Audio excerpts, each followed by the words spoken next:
Welcome to Afriko Tales. In the ancient Yoruba kingdom of Ife, where the gods still walked among mortals and magic flowed through the baobab trees like honey through comb, there lived a young woman whose tears could crystallize into precious stones, but no one knew that each teardrop came with a price written in blood. Adunni had always been different. While other maidens her age carried water jugs on their heads with grace, laughing as they walked to the village well, she moved through life like a shadow cast by moonlight, beautiful but untouchable. Her grandmother, Mama Kemi, would often say that Adunni was born under a weeping star, for even as a baby, her tears were unlike any other child's.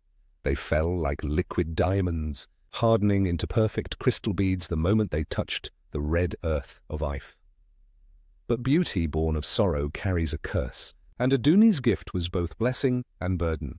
The village elders whispered that her tears were a sign from Oshun, the river goddess, but they could not agree whether it was a blessing or a warning. Her father, Chief Adebayo, had tried for years to find her a suitable husband, but suitors would come, marvel at her ethereal beauty, and then flee when they witnessed her supernatural tears. They feared what they could not understand, and Adunni learned early that being extraordinary often meant being alone.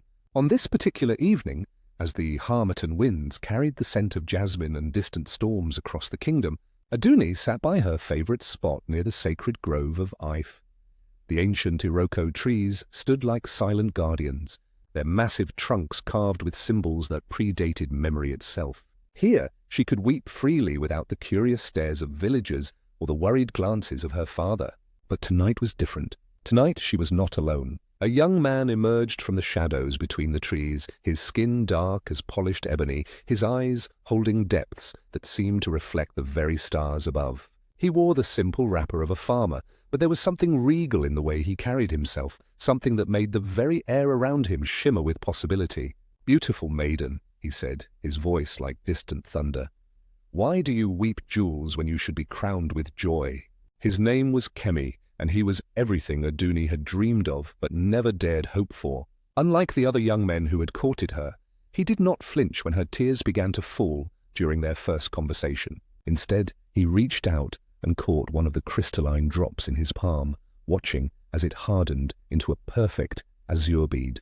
"Magic," he whispered with wonder rather than fear, "but magic born of pain. What weighs so heavily on your heart, daughter of Ife?" For 3 moons they met in secret beneath the Iroko trees. Kemi would bring her flowers that bloomed only in moonlight, and she would share with him the stories her grandmother had taught her, tales of gods and mortals, of love that transcended death, and of powers that came with prices too steep to pay.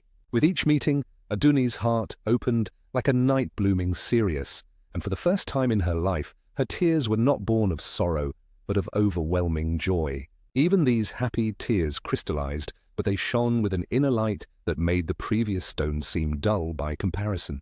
But happiness, Adunni would learn, often comes disguised as the first act of tragedy. One evening, as they sat entwined beneath the ancient trees, Kemi revealed the truth that would shatter her newfound peace. "My beloved," he said, his voice heavy with anguish, "I must tell you something that will break both our hearts. I'm not free to love you as I wish. I'm already promised to another." The revelation struck Adunni like lightning strikes a lone tree on the savannah. Her tears fell like a sudden storm, each one harder and more brilliant than any she had ever shed. As they struck the earth, they formed a perfect circle around the lovers, a crystalline prison of her own making. "Who?" she whispered, though her heart already knew the answer would destroy her. "Falak," he said, and the name hung between them like a death sentence. "The daughter of the Oba himself. Our families arranged the marriage when we were children. Tomorrow the bride price will be paid, and in 7 days we will be wed." As he spoke, Adunni's tears continued to fall, and something impossible began to happen. The crystal beads were not scattering as they usually did, but linking together, forming a chain of liquid sorrow that glowed with an otherworldly light. That night, after Kemi had departed with promises to find a way to break his betrothal, Adunni sat alone in her father's compound, staring at the necklace her tears had formed. It was the most beautiful thing she had ever seen, a chain of perfect spheres, each one catching and reflecting light like captured stars. But as she held it up to the moonlight, she heard a voice that seemed to come from within the stones themselves. "Child of sorrow," the voice whispered. You hold in your hands the power to bind any two hearts together, but such magic requires a sacrifice. Adunni gasped and nearly dropped the necklace, but found her fingers unwilling to release it. The voice continued, smooth as honey but cold as the grave.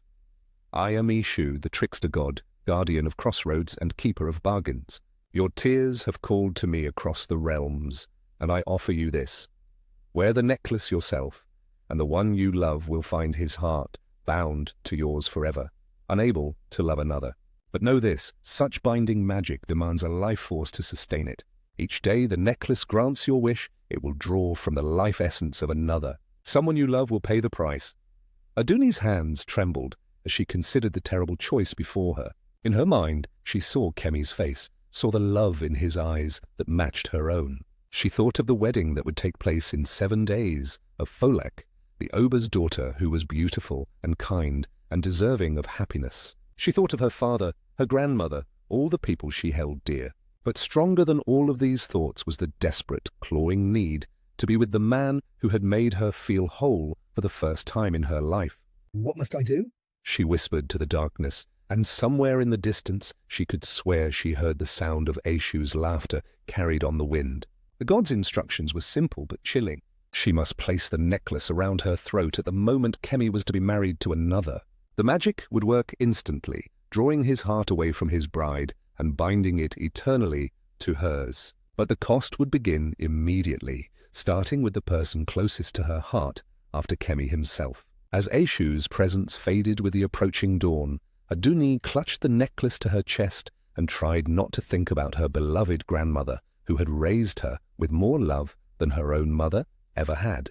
The morning of Kemi's wedding dawned bright and merciless, with the sun beating down on the elaborate preparations taking place in the Oba's palace compound. Adunni had not slept for 3 days, the necklace hidden beneath her wrapper like a secret that burned against her skin. She had tried to see Kemi, but he had been sequestered with the men of his family, preparing for the ceremony that would bind him to another forever. The drums had been beating since dawn, their rhythm matching the frantic pulse of her breaking heart. From her hiding place behind the market stalls, Adunni watched as Folake was prepared for her wedding day. The Oba's daughter was everything a princess should be, graceful, kind, with skin like burnished copper and eyes that sparkled with genuine joy. She wore a magnificent Jeel head wrap made of Aso Oke cloth, its gold threads catching the sunlight like captured fire. Her wedding attire was a masterpiece of indigo Adaya cloth, each pattern telling stories of prosperity and fertility. Watching her, Adunni felt a stab of guilt so sharp it nearly doubled her over. This woman had done nothing wrong except be born to love the same man Adunni could not live without. As the afternoon wore on, the wedding procession began to form. The talking drums spoke their ancient language, announcing to all of Ife that their princess was about to be wed. Masked dancers leapt and spun, their colorful costumes swirling like rainbow tornadoes. The air was thick with the scent of burning incense and the sound of praise singers extolling the virtues of both families. And through it all, Adunni clutched, the necklace tighter, feeling its power pulse against her palm like a second heartbeat. When she finally saw Kemi dressed in his finest Agbada robe with intricate embroidery that marked him as a man of status, her resolve nearly crumbled. His face was a mask of duty and resignation, but when their eyes met across the crowded compound, she saw the love there, burning as bright as ever despite his impending marriage to another. In that moment, as the wedding ceremony was about to begin, Adunni made her choice.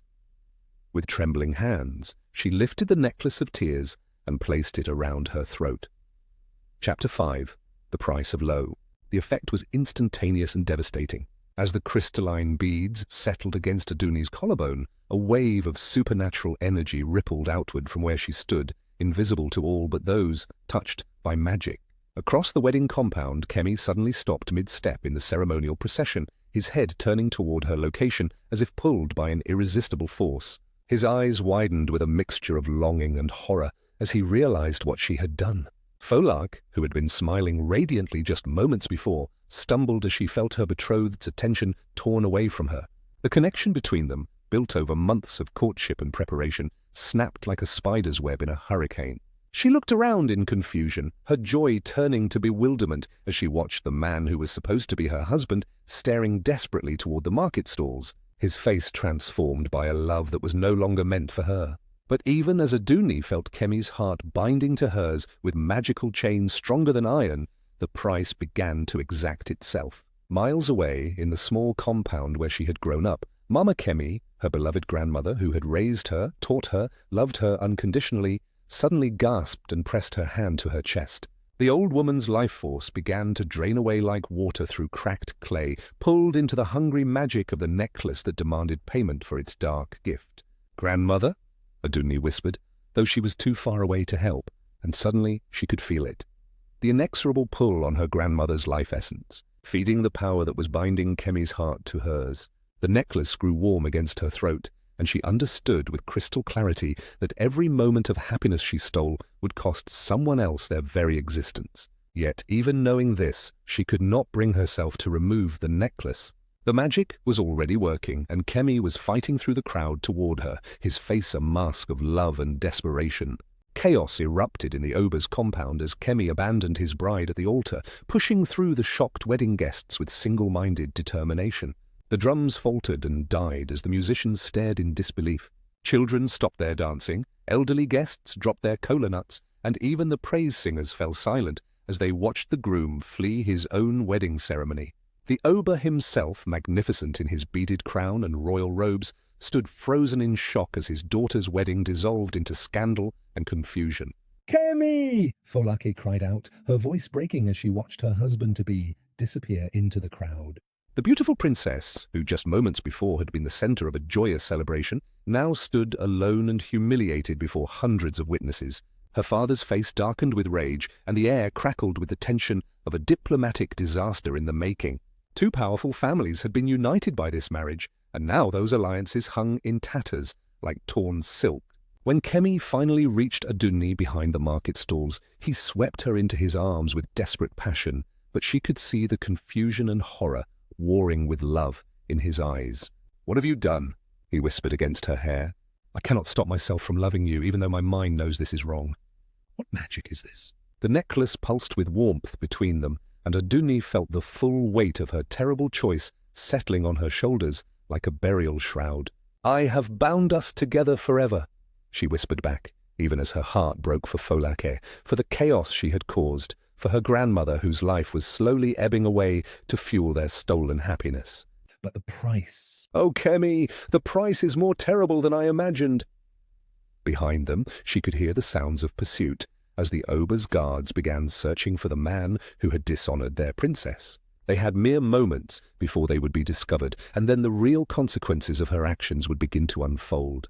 Under cover of darkness, Adunni and Kemi fled Ife like thieves in the night, leaving behind everything they had ever known.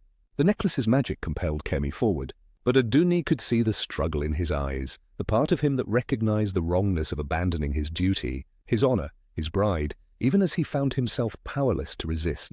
They ran through forests where leopards prowled and spirits whispered, following ancient paths that only the desperate and the hunted ever traveled.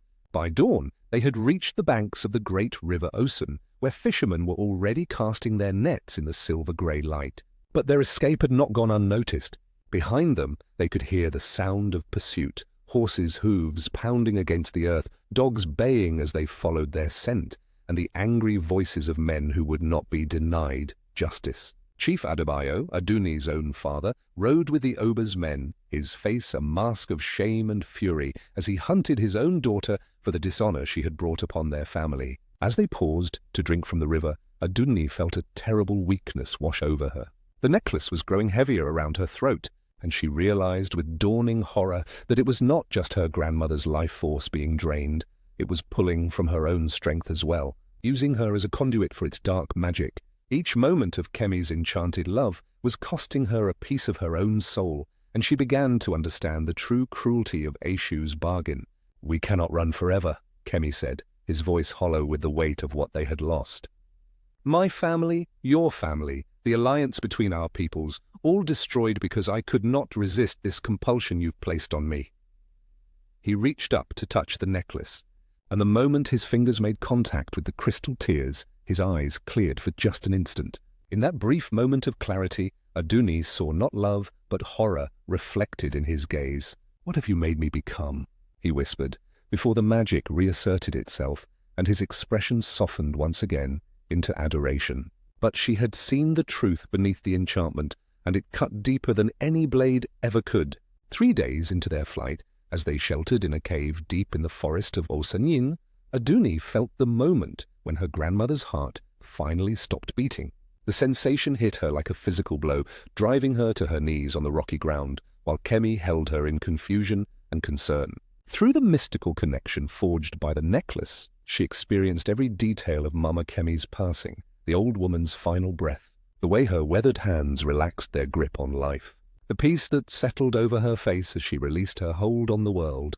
But with her grandmother's death came something unexpected, a flood of memories and wisdom that the old woman had somehow managed to embed in the very magic that was killing her. As her consciousness faded, Mama Kemi had used her last moments to leave her granddaughter a message, encoded in the spiritual energy that flowed between them.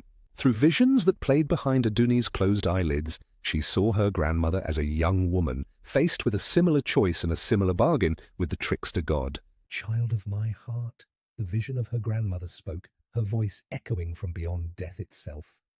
"I too was offered Eshu's bargain when I was your age. But I chose differently, and that choice saved not only my own soul, but the souls of generations yet unborn. The necklace you wear has appeared in our family line for 7 generations, always offering the same terrible choice, always demanding the same impossible price. You are not the first to succumb to its power, but you could be the last if you have the courage to break the cycle." The revelation staggered Adunni. Her grandmother had known about the necklace, had faced the same temptation, and had somehow found the strength to refuse it. "How?" she whispered to the empty cave, but the vision was already fading, leaving her with only the cryptic words, "Love built on theft is no love at all. True love requires sacrifice, but the sacrifice must be willing, not stolen from others. Find the source of the tears, child. Find where your sorrow first began, and there you will find the key to your freedom." The Oba's search party had grown into an army. Word of the scandal had spread throughout the kingdom and beyond, carried by traders and travelers who delighted in such dramatic tales. Folek's dishonor had become a matter of international politics, as allied kingdoms questioned whether treaties with Ife could be trusted if they could not even ensure their own royal weddings proceeded as planned. The princess herself, once the jewel of the kingdom, had become a symbol of humiliation, and her father's rage knew no bounds. Leading the hunt was Balogan Tunda, the Oba's most fearsome warrior, a man whose spear had never missed its target and whose tracking skills were legendary throughout the land. He rode a horse black as midnight, and it was said that he could follow a trail 3 days old through running water and driving rain. Behind him rode 50 of the kingdom's finest warriors, all sworn to bring back Kemi's head and Adunni's necklace, for by now the magical nature of their flight had become apparent to those with the wisdom to see it. But they were not the only ones hunting the fleeing lovers. Deep in the forest, other powers stirred. The spirits of the land, disturbed by the imbalance caused by Eshu's bargain, began to take notice. Ancient entities that had slumbered for centuries awakened to the scent of corrupted magic, and they were not pleased. The forest itself seemed to turn against Adunni and Kemi, with paths that led in circles, streams that ran backward, and trees that whispered warnings in languages older than human memory. On their 7th night of flight, as they huddled together in the ruins of an ancient temple dedicated to forgotten gods, they finally encountered the first of these supernatural hunters. It appeared as a figure made of shifting shadows and starlight, neither fully solid nor completely ethereal. When it spoke, its voice was like the sound of wind through dead leaves. "Bearer of stolen tears, your magic has awakened things that should sleep eternal. Return the necklace to its source, or face consequences beyond your mortal comprehension." But even this dire warning could not break the spell that bound them together, and they fled once more into the endless night. Driven by her grandmother's cryptic final message, Adunni began to remember things she had long forgotten, or perhaps had been magically compelled to forget. As they traveled deeper into the wilderness, following paths that seemed to call to her on a level beyond conscious thought, memories surfaced like debris after a flood. She remembered being a small child barely old enough to walk, and crying tears that turned to crystal even then. But more importantly, she remembered where those first tears had fallen. There was a place hidden deep in the heart of the forest where even the bravest hunters feared to tread, where an ancient baobab tree grew beside a pool of water that reflected not the sky but the depths of the earth itself. It was here, Adunni began to remember, that she had first wept magical tears, not from sadness, but from a profound spiritual awakening that had occurred when she was too young to understand its significance. The memory was fragmented, like a dream half remembered upon waking, but she recalled the presence of something vast and compassionate that had touched her soul and forever changed the nature of her tears. "A sacred grove of first tears," Kemi murmured when she described the place to him. Even through the magical compulsion that bound him to her, his knowledge as a son of the forest remained intact.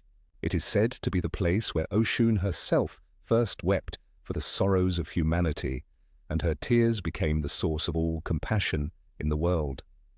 But it is also said that Eshu built his first crossroads there, where he makes his most binding bargains with mortals. His eyes cleared slightly as he spoke, the mention of such a sacred place seeming to push back against the necklace's influence. If the necklace was truly born from your tears in that place, then perhaps it is there that its power can be undone. The journey to the sacred grove took them through territories that existed as much in the realm of spirit as in the physical world. They passed through valleys where the ancestors walked openly among the living, crossed rivers that sang lullabies in voices of lost children, and climbed mountains where each step took them not just higher in elevation, but deeper into the mysteries of their own souls. And with each mile they traveled toward their destination, the necklace grew heavier and the price it demanded grew steeper. By the time they could see the ancient baobab rising above the canopy ahead of them, 2 more people in Adunni's village had died, a cousin she had played with as a child, and an old man who had always smiled at her in the marketplace. The sacred grove existed in a space between worlds where the veil between the physical and spiritual realms was thin as gossamer. The ancient baobab tree at its heart was impossibly massive, its trunk so wide that 100 people holding hands could not encircle it, its branches reaching toward heaven like the arms of a giant in eternal prayer. At its base lay the pool of first tears, its surface as still and dark as polished obsidian, reflecting not the world above, but visions of the world that could be. As they approached the sacred space, both Adunni and Kemi felt the weight of countless eyes upon them.